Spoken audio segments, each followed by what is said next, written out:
His name has been very prominent on our show. Wow, what's been going on? I haven't heard it. You are a head coaching candidate now. Oh, I heard. Come on. People want you people to are be losing the, their now. They're people really losing want their you mind. to be their head coach. Yeah, I mean, people are already losing their mind. We've only lost a few games here. You're capable. You can step in. Oh, listen, no. You know, way. I defended you in this. We got this one guy called, say, Chris Hoke, he was only a nose tackle. You know, some of these greatest head coaches, Bill Belichick was a lacrosse player. Well, listen, you know, it doesn't matter what position you play. But you could do it if you wanted to. No, but who wants to give up that work around the clock? I could be a position coach. I couldn't be a head coach right now. I don't have the experience. But let me tell you what is I learned from the best. I learned from John Mitchell, and I learned from Dickie LeBeau. And I learned, and I wasn't the most athletic guy. I wasn't the most gifted guy in that way. But what I did do, I studied and I prepared and I tried to perfect my craft and my technique. And that's how I survived for 11 years because I wasn't the most athletic guy. I wasn't the biggest guy, right, like a Casey Hampton. But I had to be able to play technique and I had to know the position inside and out. And those kind of guys make great coaches. That's why now I can watch film and I can tell why things aren't going right. But to be a head coach, I think people are losing their mind. Did you ever want to be a coach? I did, and I'd love to be a coach at some point in the future. At the point when I was getting into it, I did the coaching. Remember, I did the coaching internship with the Steelers for a couple of years when I retired, and my oldest son, Cade, was going into high school, and it was becoming real. Like, hey, after 2 years, I have an opportunity to get a job. Talking to Coach Mitchell about it, it was going to take me away from your son. Family. Yeah, I had 5 kids, and he was my oldest. And the thing about being a coach. Those guys work around the clock. They work around the clock, and if you have a meeting at 8 o'clock on game week and your son's got a problem or your kid's got a problem, you got to go. And you can't be there to minister to the kid. You can't be there to help him. And that was one of the challenging things, and I think I made the right decision at the time. But at some point, I'd love to get into coaching. I really like it. You're listening to Chris Hoke. He's brought to you by greenandwaltroofing.com. All right, Chris, you said you're smart. You learn techniques. You can look at the film and know what's wrong. I don't know if we have an hour is going to be enough to say what was wrong on Sunday, but give me a where do you want to start? What position? What side of the ball? Let's just start. Well, let's start with Pickett, of course. Everybody wants to know. I saw some good things. I saw a couple things I didn't like. The bottom line, they didn't get in the end zone, 3 points. Boswell misses a couple field goals. I know there were some drops. The receivers continue to let me down. Yep. Let you down. Let Steeler Nation down. Claypool, Deontay doesn't get his feet down a second game in a row. Mm-hmm. What did you think of Pickett, first of all? I thought Pickett played well. I thought he came out in the first drive. They went down the field and kicked a field goal. He was 5 of 6 until Deontay didn't get his foot down for 44 yards. And that was on third down. And that would have been a first down at the 2. Exactly, and that could have been a touchdown. That would have been a touchdown most likely, right? Usually when you get the ball first and goal at the 2, you got 3 shots at it. Not the way they run the ball. Usually you can get in the end zone right there. So that's 7 points. It would have been 7-7 right, at the time. 7-3. And so right there, some lost points. And this is your number one guy, and this is becoming a pattern of Deontay Johnson. Here's the problem that people have. Steeler Nation and people that are following the team is Deontay. You see him out there with a bad attitude. You see him out there moping around.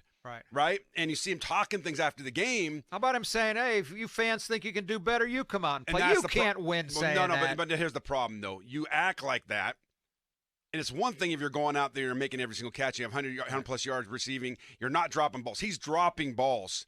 I mean, interceptions Kenny Pickett has, and almost an interception in this game was because the ball went right through his hands. Right? He's got to catch those. If you're number one guy, you got to catch those balls. I never saw AB drop those balls. Nope. Right? And so you look at that, and then also he doesn't get his feet down. I mean, there was 2 times in this game, Cookie, when he didn't get his feet down. Oh, the game in before, the too, against the Jets. 3 in 2 games where if he lets that one foot just drop, it continues to drive. It scores a touchdown. The game could change up a little bit. I mean, that's a big deal right there. He didn't get this 2 feet down when it could have been first and goal on the 2-yard line. Now, instead of kicking a field goal, you're going first and goal at the 2. That could change the game. Being 7-7 changes the momentum. You talk about changing, though, Hokie. Going back to that Jets game, I'm thinking that he comes down with that catch. They don't make the change at halftime. They don't. Trubisky. I've he's said the that. I've been on the record saying that, right? I think so. And listen, so if you're the number one guy, you've got to be part of the reason why you're winning, not part of the reason why you're losing. And right now, he's part of the reason why they're not winning and they're losing. Exactly. Pickett showed you a little fight, though, he did. too. I liked it. Listen, I thought those 2 shots were cheap. I really thought they were. Because if you watch what's happened over the weekend, what happened to Tom Brady on Sunday. Yeah, now, I've been back. I watched that 10 times this morning again. And and Tom actually got mad at it. Yeah. When he brought him down, what was it, Grady Jarrett? Grady Jackson. Yeah. Or whatever. There's so many. I mean, anyways. Yeah, I know. You know what I'm talking about. I know who you're talking about. He defensive kind of tackle. flung him down Yeah, a little he bit. spun him around. He didn't slam him. No. He brought him down. It was a ridiculous call. Tom took exception to it and tried to kick him. Right? And you watch that on film and they throw a flag because it was Tom Brady. If that was Kenny Pickett, no flag. Right? And then you look at what happened with Derek Carr. Did you hear Brady's line about that What'd after he say? he was asked about it? He goes, "I throw tablets. I don't throw flags." Oh. Remember the game before he beat up the tablet? Yeah, you I mean. Yeah, but he's got those calls his whole career. His whole And career. you know what? In baseball too, like a Tony Gwynn or the greatest hitters, if it's a 3-2 pitch on the borderline, it's always a ball. Well, then explain this one to me then, Cookie. You have the Raiders-Chiefs game Monday night. Right. Right? That was a fumble. Fumble. What do you want him to do? Try to get the ball and keep control of the ball, Chris Jones, Right. and roll off him at the same time. You're out of your mind. Terrible. I mean, what's going on in these calls? And you see everybody, all NFL players, all pros, everybody complaining about it. But then Kenny Pickett gets a shot like that. I don't care. I mean, somebody said to me a couple times. Talking about the slide? Yeah, he fixed it last year. That was nobody's a pick thinking guy. that. Nobody's thinking, no, okay, wait. No, absolutely As he's not. running full speed to Kenny Pickett, he goes in his mind, wait, last year he fake slid, so I'm going to hit him. No, he hit him. It was a late hit. That's a pick guy who hit him, by the way. They're teammates. That's a late hit. Anybody else, that would have been a flag. Then that hit at the end there, that's questionable. But to me, you're going for a guy's legs. Again, Tom Brady, Aaron Rodgers, that's a flag. Be consistent. Now, he's out of the pocket there. Does that make any difference? But still, I mean, you're going for these guys' legs, and it's a judgment call. But where are you supposed to hit him if you're a defensive player? Well, they've made it very clear. You can't hit him clear. high. You can't hit him at low. I didn't like it either. And Pickett showed me something, boy. That guy's 300 pounds. I mean, he went after him. Yeah. It reminds me sometimes when I watch hockey. I'm not a big hockey fan. I apologize to all those listening. But I've watched some games. I've been to games throughout the years. And it shows me like when Sid would fight. Right, and Sid would go after dudes. Right, and it's like, okay, this Here's guy's the best player got in the world. Some muster, right? This guy's got some fight in him, and it makes you love the star player even more. What you don't like is when you have a star player get up and kind of mope over the sideline and whine. He came after him. I like that. What did you think of Daniels going after that Hamlin after he hit him on the slide? Well, you never want to see that, but I mean, it was justified. I thought. I'll tell you what impressed me more was how he controlled himself after that. In that scrum on the bench. Yeah, he didn't engage. He didn't go and try to get him in his face or fight. It showed to me that he stayed within himself. He was defending his teammate. Well, think about this. Again, going back to the hockey analogy. What would happen if somebody took a shot like that on Sidney Crosby? Yeah. There's been some talk about the Penguins don't have anybody to But there has that. been. I mean, Jay Caulfield in his day, man. Someone like that. Somebody would pay the price. Somebody pay the price. If you had a goon, if you had an offensive lineman, are considered like the goons, right? They'll go after those guys that take a shot on your star player. James Daniels did that, but I was impressed about how he stayed under control. He didn't lose his mind. He sent the message, hey, you don't do that to my guy. He got stuck on the sideline, and he says, I got to get the heck out of here, man. And he did. He did. I thought it was. That's the only fight they showed all day for me. Yeah. I mean, it's just awful. Yeah. What did you think of Najee's performance? And Jaylen Warren keeps growing on me, man. He runs hard. He does. And I think Tomlin, insinuated the other day, hinted that Warren's going to get more work. But that's not Tomlin's way. He likes to ride one guy. He does, but he's going to have to mix it up a little bit. And he did make a comment in the press conference that he's going to change that up, and Jalen's going to be the third down guy. And he's showing a little more explosiveness. But I saw a stat this morning, Cookie, that really caught my eye. That, right now Najee has 69 carries for 222 yards. That's 3.2 yards average. That's good enough. Way below the line, way right? Way below. But out of his 222 yards, 171 yards, 77% of his yards are after contact. Come on. Now, is he missing the holes sometimes? At times he is, but at times he's hitting it up in there. And there's nowhere to go. And nowhere to go. And there's a myriad of reasons why these runs aren't going. I mean, one play, it's the line. And I'll tell you where the struggles are blocking for the run, if you don't mind.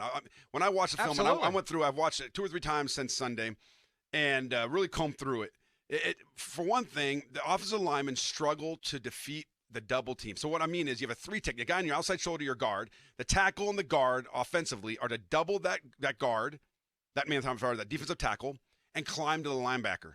They can't even defeat that double team. They can't get any movement on the double team. The tackle is supposed to push that D-tackle inside so the guard can control him, and then when the linebacker steps up, come off and pick him up. Right. they're not coming off on those linebackers. Those linebackers are coming scot-free through those holes, making tackles. You got to be able to win at the line of scrimmage first, and they're not beating a single defender to climb up on the linebacker. I used to love that when James Ferrier and Larry Foote would step up, because I'd get double-teamed. Casey and Anthony and I would get double-teamed, and we knew when they stepped up because they would come off our block, and we'd be able to get right back into our gap. Right. And the thing is, they're not coming off on those linebackers. And number two, we're not winning on the edge, right? Coach Tomlin always professes that when we're playing a 4-3 team, that it's tight ends versus D ends, right? And the tight ends got to win that battle against the D ends. They're not winning the battles. So when you got a guard trying to pull around the outside, when you got tight ends getting knocked back, right? My gosh, they can't even get around. And when they get around, they're 3 or 4 yards deep. By that time, Najee's caught up to them. Right. There is no rhythm to this offense. There's no consistency to this offense. And then you got receivers. You got an RPO. And I just caught this was something that jumped out at me this morning when I watched it slow this morning. When you have an RPO, right? The lineman got a block run first. Kenny Pickett, he fakes the run. If he reads, he throws the pass. These receivers will go out there and they'll go down to run the pass route. If they turn around and it's a run, they just watch. And no blocking. No blocking. The rule of thumb is, as a receiver, if you turn around and see that it is a run, block somebody. That's what Hines did. That's what Juju did that all the time. But I watched it consistently. These guys, once the RPO's over, once the handball's handed off, that the receivers just turn around and watch the play. And the safety then adds into the game. DeMar Hamlin made a lot of tackles in this game because they wouldn't pick him up, and he'd just fly in there. And he'd get an extra hat on those running backs and take some football life out of them.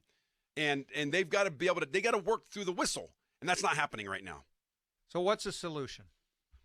They've got to dig deep. They've got to get these guys to play. I think there's a little more effort that needs to be coaching a little bit? I mean, as a wide receivers coach? Accountability. I think there's an accountability factor here, because if you're not making blocks, like those receivers, I feel like right now they need to step up. And the attitude that you see, the body language you see on the field, it's disheartening as a former player. Did you see it Sunday also? Oh, yeah, you see it. I mean, we saw it for sure with Trubisky. Yeah, and you see it from time to time, and because if things don't go their way, if they don't get their ball. But they've got to play through the whistle. And if they're not playing through the whistle, you're not helping in the run game. And then you see where they drop balls, and then they complain after the game. I mean, Chase Claypool had a drop ball in this game, right, on a third down that he should have caught. Right. I mean, think about it. People want to complain about Tomlin going for these field goals. The play before the fourth down before the first field goal he kicked, it was what I have down here. It was 4th and 6, thrown out to Deontay. Ball was thrown, perfect throw, got his feet down, dropped the ball. Yep. So the next time they come down here, it's 4th and 8. Tomlin says, "I'm going to go for it." Right, and then you get a false start by your left tackle. You're on 4th-13. He says, right, and then you have a 4th down late in the game, which game's out of control. But again, a guy that was supposed to be one of your top receivers drops the ball. You can't have drop balls. You can't have mental lapses from your star players, and that's happening right now. And that's the reason why they're losing games. It's happening all across the board. Across the board. I mean, they're not winning on the offensive or defensive line, are they? I think the defensive line, they're really struggling right now. Now, I always remember Chuck Noll always said, first contact wins. You fire off the first contact wins. But you can be the first contact and be standing straight up and get beat with leverage. Technique, okay. And the technique is lacking right now. And listen, if anybody says that I'm wrong, come watch film with me. Okay. I mean, they're coming off the ball. They're not using their hands. They're not playing underneath and getting underneath blocks. When they stand straight up or when they try to swim a guard, when they try to swim over them rather than play with hands, watch Cam Hayward. You play with hands, you have to stay square to the line of scrimmage. I've never seen anybody make a tackle in football when they're turned parallel to and they're facing they're facing the sideline, right, and they're trying to rip and trying to get back in their gap because they got reached. You're not going to make a play that way. I've never seen anybody make a play that way, right? What happens is they're getting underneath their blocks. Then at the second level, it's just a popcorn right now. There's a lot of things going on, and I think you got a lot of guys trying to do too much, covering for guys that they know aren't doing their jobs.